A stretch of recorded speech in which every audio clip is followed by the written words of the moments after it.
On a clear day, rise and look around you, and you'll see who you are. First of all, just the idea of having that lyric in there, that you get to see who you are. And I love the idea of on a clear day. I have a history with this movie. Now, y'all know that this, you may not know, this was from a Broadway musical called On a Clear Day You Could See Forever with Barbara Harris. And then it became a movie directed by Vincent Minnelli, starring Barbra Streisand. Well, it came out in 1970, and in 1970, I was 16 years old, and I had gotten my first job, which was as an usher in a movie theater called the Mellon Movie Theater in Northeast Philadelphia. And I was 16 years old, and I did not know who Barbra Streisand was. How'd that happen? And because I didn't grow up in that kind of world. It was all football and sports up to that point. And so I got this job doing this, being an usher, a 16-year-old usher, and I had shifts where no one was in the movie theater. No one came. First of all, it was not a hit movie, but nobody came. So I would be literally, it would just be me and Barbra Streisand, not Shane, me and Barbra Streisand in this movie theater alone. And I watched that movie 1,000 times, literally. And I believe that was when I turned gay. And but I do believe it began a journey. But that song, whenever she would go running, if you in the movie, she does this thing with this hat where she runs and the wind goes through her hair. It's just spectacular. You got to go home now and just put YouTube, Barbra Streisand on a clear day. And it was the credits, and it'd be over, and I'd be in there all by myself in this big movie theater with nobody but me. So I have a real great history with this song. You feel part of every mountain, sea, and shore. You can see from far and near a world you never knew before. So in the first two verses, I think it was Lerner and Lane wrote Burton, Lowe, and Burton Lane. Yes, Lowe and Lane. Lerner and Lane. Two people wrote the music and lyrics, and in the first verse, you hear that there's a possibility and an opportunity for you to know who you are. And on the second verse right here, you find out you're part of everything in the entire universe. That's exactly what we teach. That's what we teach in this song. I know who I am. I am the very presence of God, because God is all there is, the divinity of man, and you are one with everything. So the entire power of the universe moves through you. So there's two great reasons to have this song sung. Now, fast forward from 16, 25 years later, so that would be I was 41, 42, and I am a student for Dr. Walker in religious science in the Los Angeles Church of Religious Science. And I show up at church one Sunday in my usual decor of a torn t-shirt and jeans, and David comes running up, Dr. David comes running up to me, he goes, "James, we lost our singer. Could you put together a song with Carol?" And he went, "If we don't find someone better dressed." And trust me, he started looking for someone who was better dressed than me to get up and sing. And I said, "Yeah, I can throw something together." So I went over to Carol and I went, "Let's do On a Clear Day.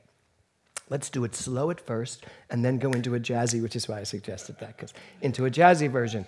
And I came back off, went on stage and I was like, "David," or back to his dressing room, I was like, "David, did you find a singer who was better dressed?" He went, "No." He said, "However, I want you to wear this shirt." And it was one of his shirts.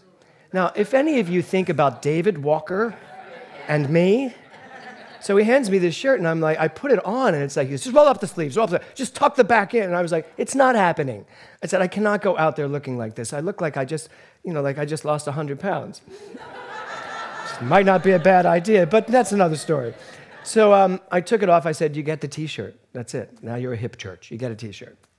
And I sang it. So if you think about, there's my first introduction, Mellon Movie Theater, then Dr. Walker when he needs a singer, and now it's almost 25 years later. It's like 23 years later. And a lot has happened on my journey to actually now understand those lyrics, not only believe them, but live those lyrics and focus from those lyrics. The title of my talk today is this: Hocus Focus. Now, in religious science, you may say, why did you pick that title this week? Because a lot of people treat this teaching like it's some sort of magic, and it's not. And in fact, the movie of On a Clear Day talks about past life regression and having lives within you that you can still get in touch with. In fact, the lead character, the psychiatrist that she goes to stop smoking, falls in love with her from the 1800s. It's a fascinating movie. And I remember going home and talking to my parents my mother about this, and her saying, oh, that's all garbage. There's no such thing as past life, and you die, you die. But you go to heaven, hopefully. You go to heaven or hell, or purgatory if something happens. So I remember at the time thinking, I'm not sure which one of these sounds like more hocus pocus to me. Which one sounds more magical thinking than the other? Because there were a lot of things that seemed magical to me in my upbringing. You know, I always joke about, and we talked about this week in class as well, I always joke about Jesus walking on water, and how in my mind, it was after a long night of drinking, and the apostles were all out, passed out. And Jesus probably got up at low tide and was just playing in the water. And one of the apostles woke up and was like, oh my God, Jesus is walking on water. And that's how that rumor started. So then years later, of course, we're all still trying to walk on water and drowning. And yet I still hold room for Jesus walking on water. I didn't used to. Now I still hold room for Jesus walking on water. Because far be it for me to think that there's only the relative world and that everything else is not real. Because I'm not trying it, but I still believe that. So when you look at this hocus pocus, you are part of a philosophy that can seem like magic, or sometimes we use it as magic. Ernest Holmes says this: all the power of the universe is within you. Feel it, know it, and then act as though it were true. All the power of the universe is within you. Feel it, know it, and then act as if it were true. Well, just check in with yourself. How much of the time do you act as if it's true that you are the very presence of God? How often do you really act from that place? Or does some of this still feel kind of magical to you, like La La Land to you? You know, this I am God thing. Do I really have this power? Am I really tapped into the truth of the universe? Or really is just some people tapped in? Or am I tapped in some of the time? So Ernest Holmes also said, I am guided by the same intelligence and inspired by the same imagination that scatters the moonbeams across the waves and holds the forces of nature in its grasp. Those are phenomenal words. And that's not about magic. That's just the truth.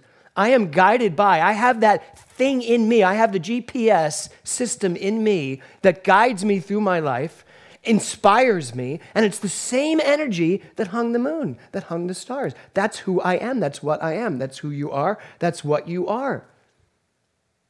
When are we going to figure it out? I mean, I like that he says in here, act as though. And people talk about that. We start with, act as if, and then see how it feels. That's good, try it on. But you know what? You can go to these great stores in Beverly Hills and try on clothes, but until you pay for them and own them, you don't get to walk out with them. And I think some of us are still stuck in that Beverly Hills store looking in the mirror, wishing we could walk out looking that good, or living a life that good, or being that successful, that prosperous, that in love with life, that adventurous, that healthy in body. We're stuck. We know it's there. We try it on. I think we try it on every Sunday. We try it on, all these concepts, but are we willing to actually buy it and live it? So this whole concept of magic, there is no magic, just truth.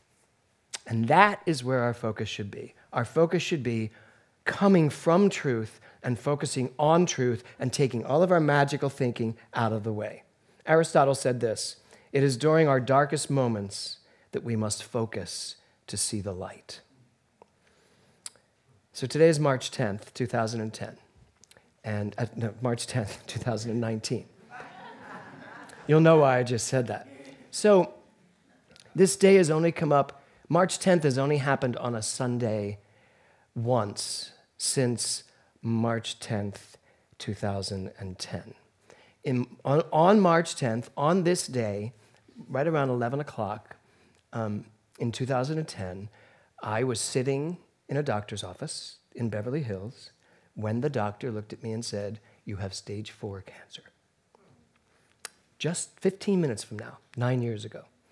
And he said, "August is a big month for you." It's March. He said, "Because either the cancer will be gone or you will be gone. That's how fast this is.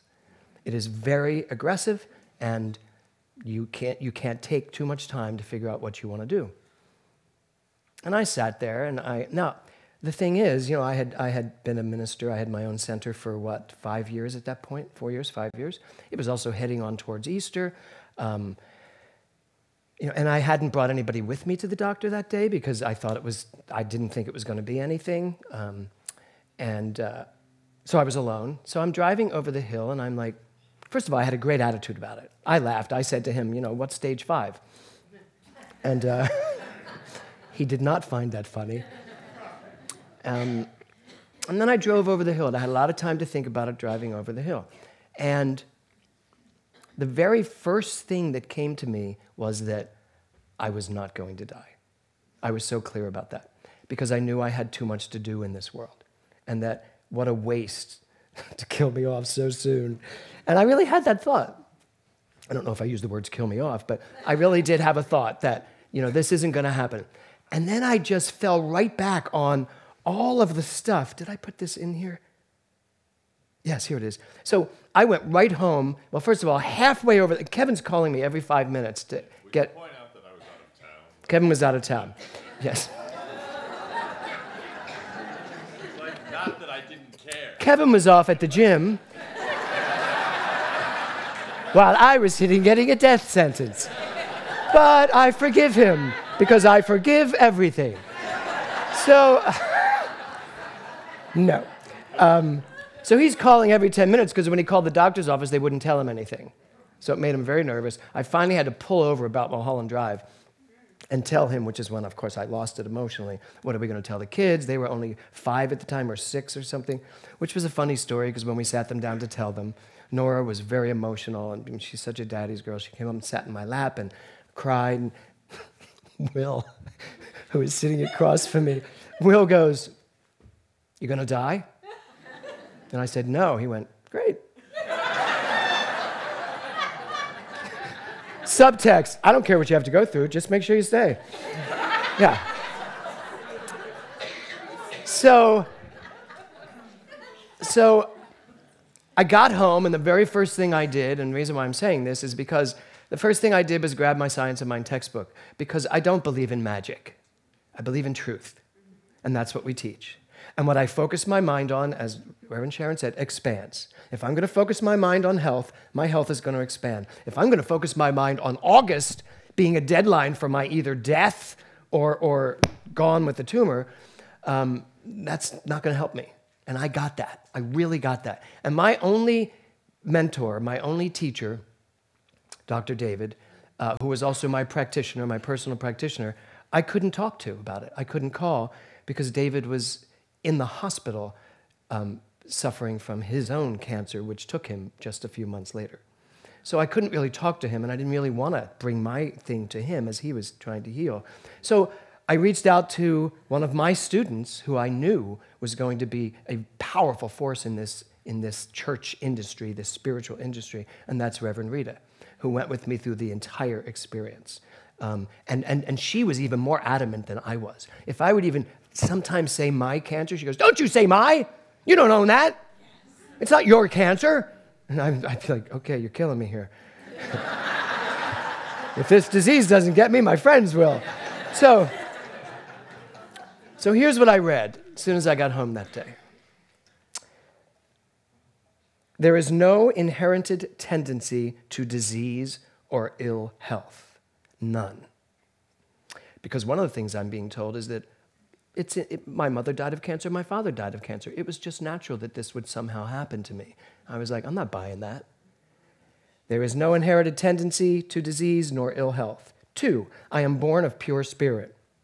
3, false ideas cannot be transmitted from one to another, and I am free from race suggestion. It's not magic. There's no magic to end these diseases. There's no way to get around it. You have to do it through conscious mind. That's the truth. You have to do it through a focused mind, a mind that knows who it is, a mind that knows what it is, a mind that knows how this universe works, and then a mind that is willing to focus that truth on whatever comes forward. That's how this works. He went on to say, an inner light shines forth and frees me from the bonds of false belief. No matter what, I knew the truth as I went through that. And it was not easy. I made a clear commitment to not lose my hair, no matter what. And I know that seems a little egotistical, but you haven't seen my head shaved. It's not a pretty picture, and I didn't want it. And I told my doctor, I said, I will not lose my hair. And she goes, you will. It's a very heavy, it's cisplatin, which is the heaviest chemo, so you will lose your hair. I suggest you get it shaved so you don't freak out when it starts falling out. I said, no, you see this hair? It will be here when I finish this treatment. And it was. I lost a tiny little bit in the black, although here's the irony. The little bit that I lost in the back all came in black, and I went, oh, I should have lost my hair. It would have all come back in black. I could have had the youthful black hair. See how it's all black at the bottom? Anyway, at Cedars-Sinai, they actually were calling me their miracle patient because I did so well. I fought it so quickly. It was gone. I lost a lot of weight. I refused to get a pick. I refused to get a feeding tube. Every time a benchmark came up that said, okay, now you've promised us if you get this thin, you'll take a feeding tube. Finally, when it got really, I think I was 138, 140 pounds. And I weigh 165 and still look this thin. So think me 30 pounds less. And I remember the doctor saying to me, yeah, you need a feeding tube now. You said after you hit 140, you'll get a feeding tube. I said, but I looked up my height. And actually, my height, I keep saying I'm 6 foot, but I'm 5'11". So at 5'11", I have an extra 10 pounds in there. Let's move it to 130. And she just laughed. She said, whatever. But that's about the mind. I did not do it the way most people do it. I did it through this. Yes, did I use Western medicine? Absolutely. I had to use Western medicine because Kevin and I had a discussion when this first came to me. And I said, I believe I can heal this on my own. And Kevin looked at me and said, I don't believe you can heal this on your own. And I said, but your belief is not my belief, except the way you just said that makes me doubt. Not that it was his fault at all. He actually activated the doubt in me. Because if I didn't have the doubt, I would have said, I don't care. This is what I believe. And I knew that I just wasn't far enough along in this teaching yet to really be able to do this without some medical help. So I agreed. I agreed to do the taking out of the lymph nodes. I agreed to the chemo. I agreed to the radiation. And here I am 9 years later, very healthy. Yes, right? Thank you. And I just want to tell you that we went to a specialist in Arizona, the Mayo Clinic. The Mayo Clinic in Arizona.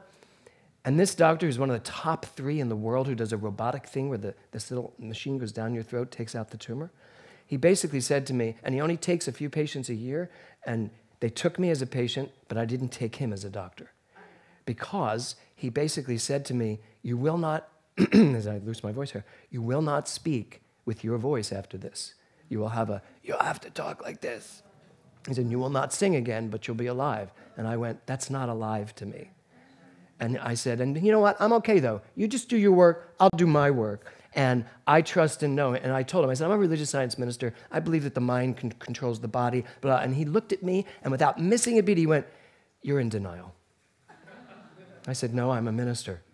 He said, you're in denial because your body has nothing to do with all that stuff you're talking about. And you're fired. And that was that.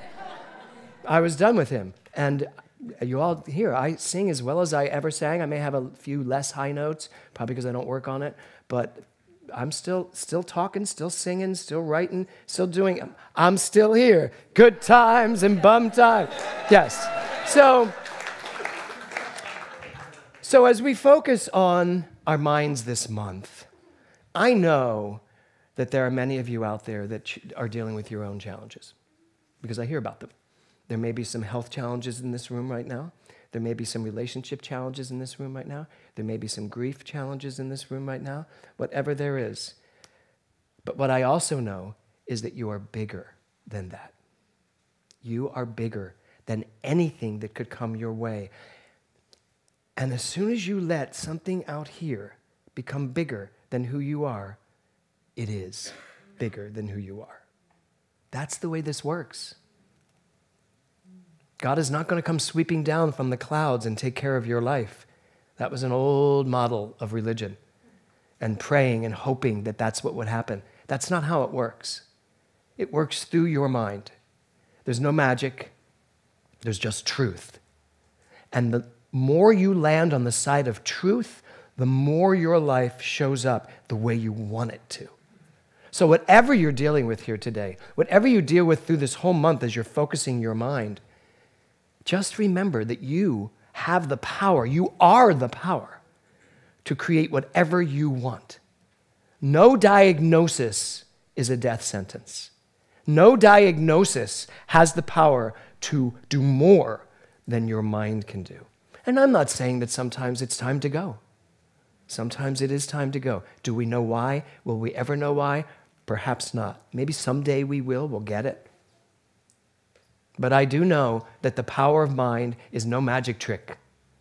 And it's not 7,000 ways to learn this, eight methods to this, 10 steps to this, even the steps of treatment. Ernest Holmes never taught treatment. He taught you to know the truth and speak from that truth. That's it. We have a tool called treatment that's come along over the years, and I love it. I use it all the time. But at the end, I'd rather throw treatment away by knowing who I am and just speaking from there. That is treatment. That's what treatment is. The rest is just a tool for us to continue to bridge this gap. So in closing, I'm going to ask you, what are you willing to know about yourself? What are you willing to know about yourself? That's where your focus should be. Not what you know about yourself, but what are you willing to know about yourself? That's where your focus should be. So when I was 16 years old and I was standing in that movie theater, I can tell you that that was the beginning of a dream for me. And I stood there going, I want to be that. Not Barbra Streisand. I wasn't one of those gay guys who wanted to be Barbara or Liza or Judy. I just saw that and I thought, that's me. That's what I want to do. I want to sing. I want to dance.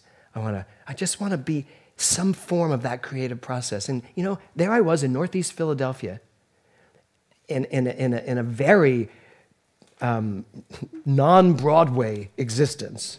In fact, no one that I knew had ever even heard of Broadway practically. They'd just never gone to Broadway. It just wasn't happening. Dreams start in moments like that when you're not even aware of it. Desires show up when you're not even paying attention. That was 16. At 25, that's 9 years later. Interestingly enough,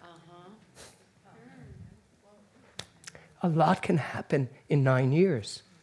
In 2010, I got a death sentence. In 2019, I am more vibrantly alive than I've ever been, even through the grief I'm feeling.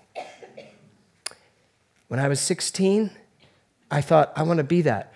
At 25, I'm starring on Broadway in a show with greats like Leonard Bernstein, Jerome Robbins, Stephen Sondheim, all circling me, helping me to give my best performance. Whatever you're thinking of here today, whatever germ of a seed of discovery or desire is inside of you, it's there to be grown, to be lived, but you must focus on it. You must be willing to call it out. You must be willing to say, yes, this is who I choose to be. This is what I want to accomplish. This is where I want to land.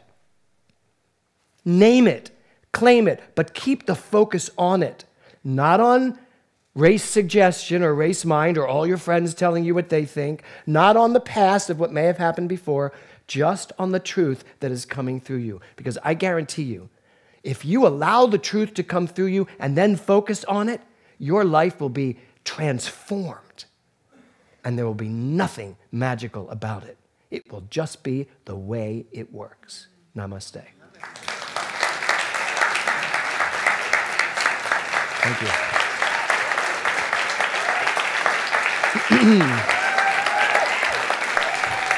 Thank you. Thank you.